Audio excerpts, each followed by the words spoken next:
கர்த்தருக்கு ஸ்தோத்திரம். நாள் 83, மார்ச் 24க்கான வேத பகுதி 2 சாமுவேல் 5ஆம் அதிகாரம் முதல் 8ஆம் அதிகாரம் வரை. அதிகாரம் 5. அக்காலத்திலே இஸ்ரவேலின் கோத்திரங்கள் எல்லாம் எப்ரோனில் இருக்கிற தாவீதினிடத்தில் வந்து, இதோ நாங்கள் உம்முடைய எலும்பும் உம்முடைய மாம்சமுமானவர்கள். சவுல் எங்கள் மேல் ராஜாவாயிருக்கும் போதே இஸ்ரவேலை நடத்தி கொண்டு போனவரும் நடத்தி கொண்டு வந்தவரும் நீரே. கர்த்தர் என் ஜனமாகிய இஸ்ரவேலை நீ மேய்த்து நீ இஸ்ரவேலின் மேல் தலைவனாய் இருப்பாய் என்று உம்மிடத்தில் சொன்னாரே என்றார்கள். இஸ்ரவேலின் மூப்பர் எல்லாரும் எப்ரோனிலே ராஜாவினிடத்தில் வந்தார்கள்.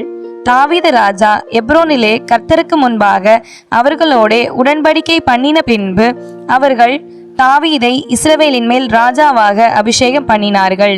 தாவீது ராஜாவாகும் போது 30 வயதாயிருந்தான். அவன் 40 வருஷம் ராஜ்யபாரம் பண்ணினான். அவன் எப்ரோனிலே யூதாவின் மேல் 7 வருஷமும் 6 மாதமும், எருசலேமிலே சமஸ்த இஸ்ரவேலின் மேலும் யூதாவின் மேலும் 33 வருஷமும் ராஜ்யபாரம் பண்ணினான். தேசத்திலே குடியிருக்கிற எபூசியர் மேல் யுத்தம் பண்ண ராஜாவானவன் தன் மனுஷரோடே கூட எருசலேமுக்கு போனான். அவர்கள் இதிலே பிரவேசிக்க தாவீதினால் கூடாது என்று எண்ணி தாவீதை நோக்கி, நீ இதற்குள் பிரவேசிப்பதில்லை, குருடரும் சப்பானிகளும் உன்னை தடுப்பார்கள் என்று சொன்னார்கள். ஆனாலும் தாவீது சீயோன் கோட்டையை பிடித்தான். அது தாவீதின் நகரமாயிற்று. எவன் சாலகத்தின் வழியாய் ஏறி எபூசியரையும் தாவீதின் ஆத்துமா பகைக்கிற சப்பானிகளையும் குருடரையும் முறிய அடிக்கிறானோ அவன் தலைவனாய் இருப்பான் என்று தாவீது அன்றைய தினம் சொல்லி இருந்தான். அதனால் குருடனும் சப்பானியும் வீட்டிலே வரலாகாது என்று சொல்லுகிறதுண்டு.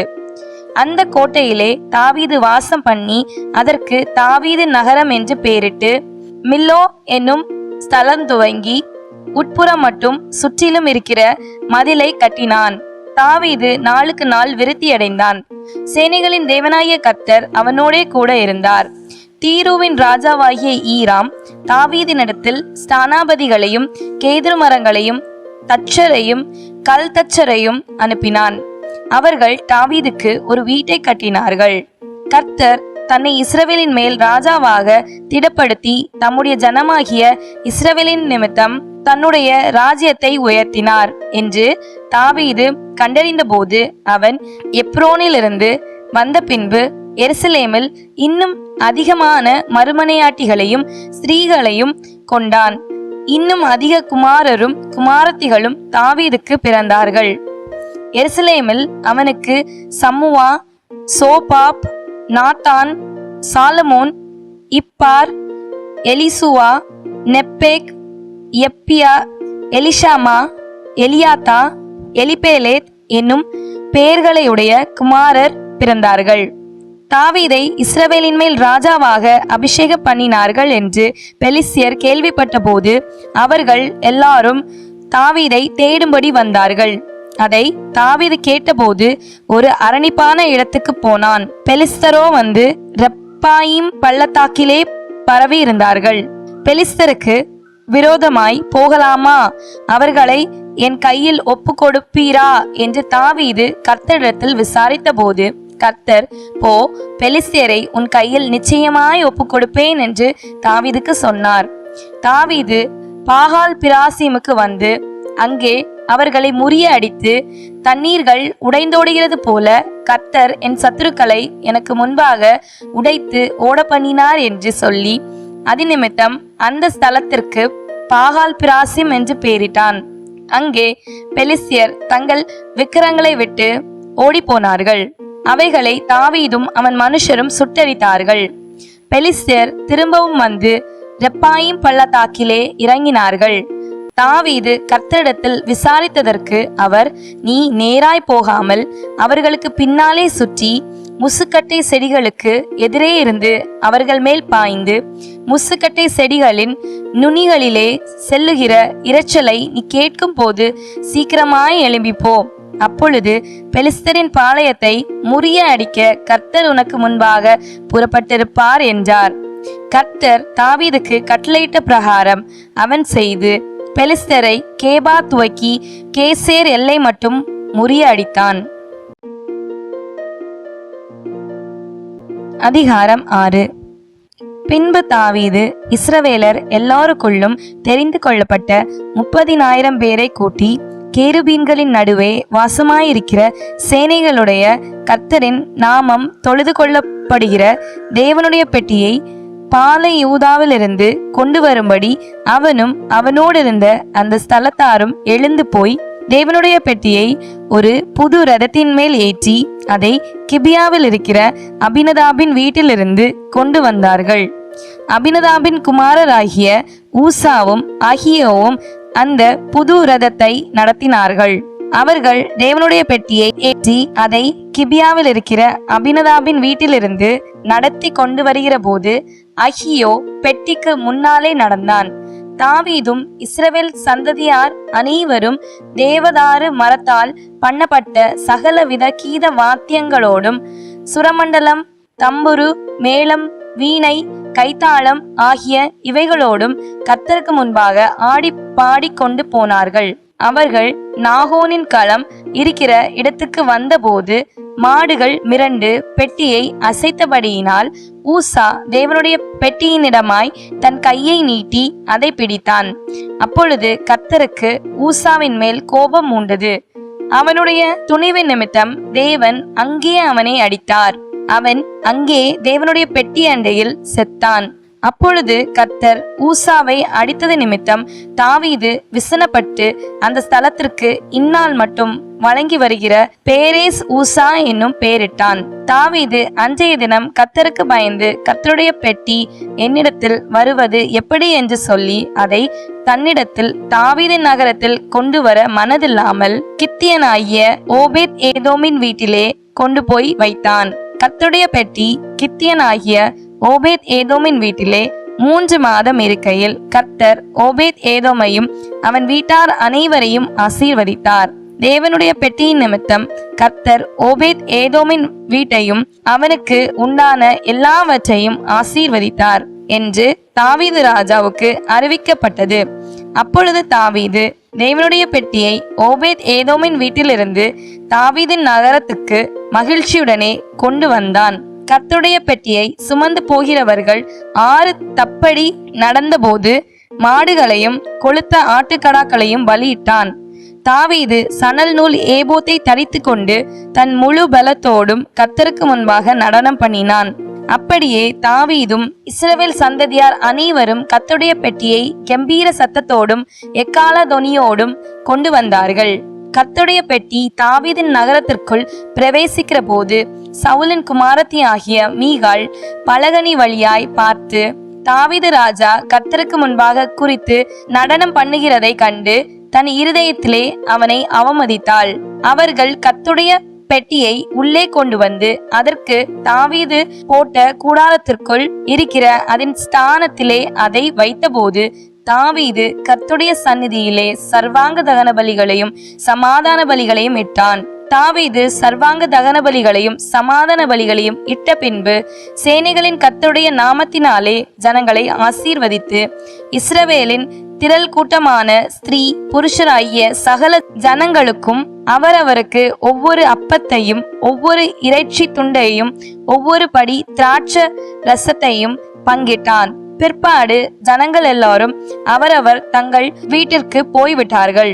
தாவீது தன் வீட்டாரை ஆசீர்வதிக்கிறதற்கு திரும்பும்போது சவுலின் குமாரத்தி ஆகிய மீகாள் தாவீதுக்கு எதிர்கொண்டு வந்து அற்ப மனுஷரில் ஒருவன் தன் வஸ்திரங்களை கலச்சி போடுகிறது போல இன்று தம்முடைய ஊழியக்காரருடைய பெண்களின் கண்களுக்கு முன்பாக தம்முடைய வஸ்திரங்களை உரிந்து போட்டிருந்த இஸ்ரவேலின் ராஜா இன்று எத்தனை மகிமைப்பட்டிருந்தார் என்றாள். அதற்கு தாவீது மீகாலை பார்த்து, உன் தகப்பனை பார்க்கிலும் அவருடைய எல்லா வீட்டாரை பார்க்கிலும் என்னை இஸ்ரவேலாகிய கர்த்தருடைய ஜனத்தின் மேல் தலைவனாக கட்டளையிடும்படிக்கு தெரிந்து கொண்ட கர்த்தருடைய சமூகத்திற்கு முன்பாக ஆடி பாடினேன். இதை பார்க்கிலும் இன்னும் நான் நீசனும் என் பார்வைக்கு அற்பனும் ஆவேன். அப்படியே நீ சொன்ன பெண்களுக்கும் கூட மகிமையாய் விளங்குவேன் என்றான். அதனால் சவுலின் குமாரத்தி ஆகிய மீகாளுக்கு மரணமடையும் நாள் மட்டும் பிள்ளை இல்லாதிருந்தது. அதிகாரம் 7. கர்த்தர் ராஜாவை சுற்றிலும் இருந்த அவனுடைய எல்லா சத்துருக்களுக்கும் அவனை நீங்களாக்கி இளைப்பாற பண்ணின போது அவன் தன் வீட்டிலே வாசமாயிருக்கையில் ராஜா தீர்க்கதரிசியாகிய நாத்தானை நோக்கி, பாரும், கேதுரு மரங்களால் செய்யப்பட்ட வீட்டிலே நான் வாசம் பண்ணும்போது தேவனுடைய பெட்டி திரைகளின் நடுவே வாசமாயிருக்கிறதே என்றான். அப்பொழுது நாத்தான் ராஜாவை நோக்கி, நீர் போய் உம்முடைய இருதயத்தில் உள்ளபடியெல்லாம் செய்யும், கர்த்தர் உம்மோடு இருக்கிறாரே என்றான். அன்று ராத்திரியிலே கர்த்தருடைய வார்த்தை நாத்தானுக்கு உண்டாகி அவர், நீ போய் என் தாசனாகிய தாவீதை நோக்கி, கர்த்தர் சொல்கிறது என்னவென்றால், நான் வாசமாயிருக்கத்தக்க ஆலயத்தை நீ எனக்கு கட்டுவாயோ? நான் இஸ்ரவேல் புத்திரரை எகிப்திலிருந்து புறப்பட பண்ணின நாள் முதற்கொண்டு இந்நாள் வரைக்கும் நான் ஒரு ஆலயத்திலே வாசம் பண்ணாமல் கூடாரத்திலும் வாசஸ்தலத்திலும் உலாவினேன். நான் இஸ்ரவேலாகிய என் ஜனத்தை மேய்க்கும்படி கட்டளையிட்ட இஸ்ரவேல் கோத்திரங்களில் ஒரு கோத்திரத்தையாவது நோக்கி, நீங்கள் எனக்கு கேதுரு மரத்தால் செய்யப்பட்ட ஆலயத்தை கட்டாதிருக்கிறது என்ன என்று நான் இஸ்ரவேல் புத்திரருக்குள் உலாவி வந்த எவ்விடத்திலாவது யாதொரு வார்த்தையை சொன்னதுண்டோ? இப்போதும் நீ என் தாசனாகிய தாவீதை நோக்கி, சேனைகளின் கர்த்தர் சொல்லுகிறது என்னவென்றால், நீ இஸ்ரவேல் என்கிற என் ஜனங்களுக்கு அதிபதியாயிருக்கும்படி ஆடுகளின் பின்னே நடந்த உன்னை நான் ஆட்டு மந்தையை விட்டு எடுத்து நீ போன எவ்விடத்திலும் உன்னோடே இருந்து உன் சத்துருக்களை எல்லாம் உனக்கு முன்பாக நிர்மூலமாக்கி பூமியில் இருக்கிற பெரியோர்களின் நாமத்திற்கு ஒத்த பெரிய நாமத்தை உனக்கு உண்டாக்கினேன். நான் என் ஜனமாகிய இஸ்ரவேலுக்கு ஒரு இடத்தை ஏற்படுத்தி அவர்கள் தங்கள் ஸ்தானத்திலே குடியிருக்கவும் இனி அவர்கள் அலையாமலும் முன்போலும் நான் என் ஜனமாகிய இஸ்ரவேலின் மேல் நியாயாதிபதிகளை கட்டளையிட்ட நாள் வரையில் நடந்தது போலும் நியாயக்கேட்டின் மக்களால் இனி சிறுமைப்படாமலும் இருக்கும்படி அவர்களை நாட்டினேன். உன்னுடைய எல்லா சத்துருக்களுக்கும் உன்னை நீங்களாக்கி இளைப்பாறவும் பண்ணினேன். இப்போதும் கர்த்தர் உனக்கு வீட்டை உண்டு பண்ணுவார் என்பதை கர்த்தர் உனக்கு அறிவிக்கிறார். உன் நாட்கள் நிறைவேறி நீ உன் பிதாக்களோடே நித்திரை பண்ணும்போது நான் உனக்கு பின்பு உன் கற்ப பிறப்பாகிய உன் சந்ததியை எழும்ப பண்ணி அவன் ராஜ்யத்தை நிலைப்படுத்துவேன். அவன் என் நாமத்திற்கென்று ஒரு ஆலயத்தை கட்டுவான். அவன் ராஜ்யபாரத்தின் சிங்காசனத்தை என்றைக்கும் நிலைக்க பண்ணுவேன். நான் அவனுக்கு பிதாவாயிருப்பேன், அவன் எனக்கு குமாரனாயிருப்பான். அவன் அக்கிரமம் செய்தால் நான் அவனை மனுஷருடைய மிலாற்றினாலும் மனுபுத்திரருடைய அடிகளினாலும் தண்டிப்பேன். உனக்கு முன்பாக நான் தள்ளிவிட்ட சவுலினிடத்திலிருந்து என் கிருபையை விலக்கினது போல அவனை விட்டு விலக்க மாட்டேன். உன் வீடும் உன் ராஜ்யமும் என்றென்றைக்கும் உனக்கு முன்பாக ஸ்திரப்பட்டிருக்கும்.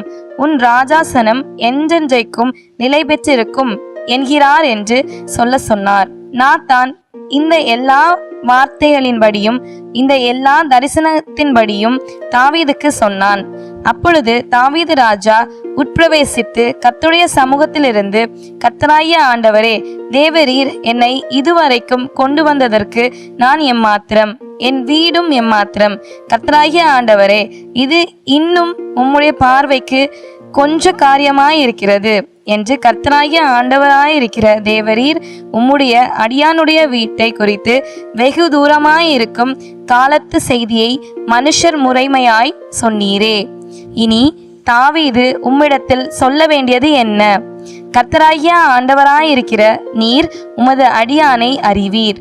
உம்முடைய வாக்குத்தத்த நிமித்தமும் உம்முடைய சித்தத்தின்படியேயும் இந்த பெரிய காரியங்களை எல்லாம் உமது அடியானுக்கு அறிவிக்கும்படிக்கு தயவு செய்தீர். ஆகையால் தேவனாகிய கர்த்தரே, நீர் பெரியவர் என்று விளங்குகிறது. நாங்கள் எங்கள் காதுகளாலே கேட்ட சகல காரியங்களின்படியும் தேவரீருக்கு நிகரானவர் இல்லை, உம்மை தவிர வேறே தேவனும் இல்லை.